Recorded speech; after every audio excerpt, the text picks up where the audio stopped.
Hello friends, நான் ஒரு விஷயம் சொல்கிறேன். எப்படின்னா, எனக்கு ஒரு விஷயம் ஒரு ஒரு இன்சிடெண்ட் எனக்கு ஒரு விஷயத்தை கற்றுக் கொடுத்துச்சு.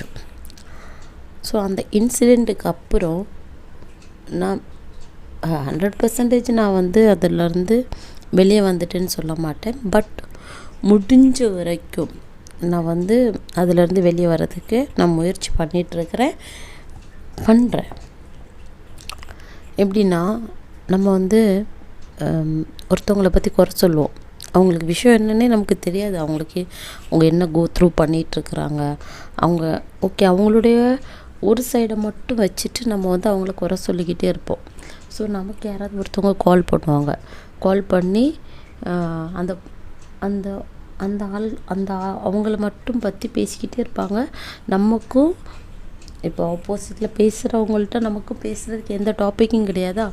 ஸோ அதனால் என்ன பண்ணுறதுன்னா, அவங்க பேசுகிறத நம்ம ரொம்ப ஒத்து கேட்டு நம்மளும் இவங்களுக்கு ஜால்ரா தட்டுறோம். எப்படி? ஆமாம் அப்படி தான், ஆமாம் எனக்கு தெரியும். ஏன்னா நம்ம வேஸ்ட்டாக உட்காந்துருக்குறோம்ல. ஸோ அதனால் நம்ம உட்காந்து பேசிக்கிட்டே இருக்கிறோம். ஆமாம் அப்படி தான், அவள் அப்படி தான் அப்படின்னு நம்ம ஒருத்தவங்கள பற்றி அவங்களுடைய சிச்சுவேஷன் என்ன, அவங்க என்ன கண்டிஷனில் இருக்கிறாங்க, மேபி அவங்களுக்கு என்ன உதவி தேவைப்படுது, அந்த பொண்ணு என்ன, எதுவுமே நம்ம தெரிஞ்சுக்கிட்டதே இல்லை. நமக்கு என்ன கிடச்சிச்சு, அதை சொல்லுவாங்கள்ல, ஒரு கண்டென்ட் கிடச்சிட்டு, ஓகே நம்ம பேசுகிறதுக்கு ஒரு தலைப்பு இருக்குது, நம்ம பேசுவோம் அப்படின்னு 2 பேரும் உட்காந்து பேசிக்கிட்டே இருக்கிறோம். ஓகே, நான் என்னுடைய வாழ்வில் நடந்த ஒரு சின்ன சம்பவம் சொல்கிறேன். ஸோ நானும் இப்படி உட்காந்து பேசிக்கிட்டே இருக்கேன். என்னோடய மொபைல் வாங்கி செகண்ட் ஹேண்டாக தான் வாங்கினேன். அந்த மொபைல் வாங்கி எனக்கு ரொம்ப பிடிச்ச ஒரு மொபைலு. நான் நின்று பேசிகிட்டு இருக்கேன். கிச்சனில் நிற்கும்போதே காதில் இப்படி வச்சு பேசிகிட்டே இருக்கிறேன்.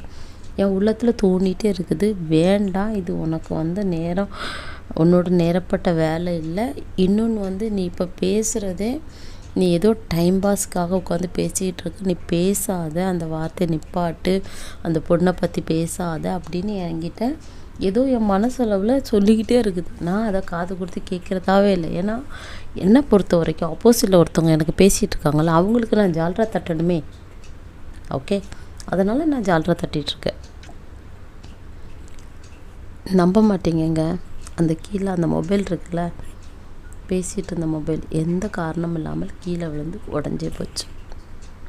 கடவுள் எனக்கு நல்ல பாடத்தை கொடுத்துட்டார். தயவுசெய்து நீங்களும் அப்படி பண்ணாதீங்க.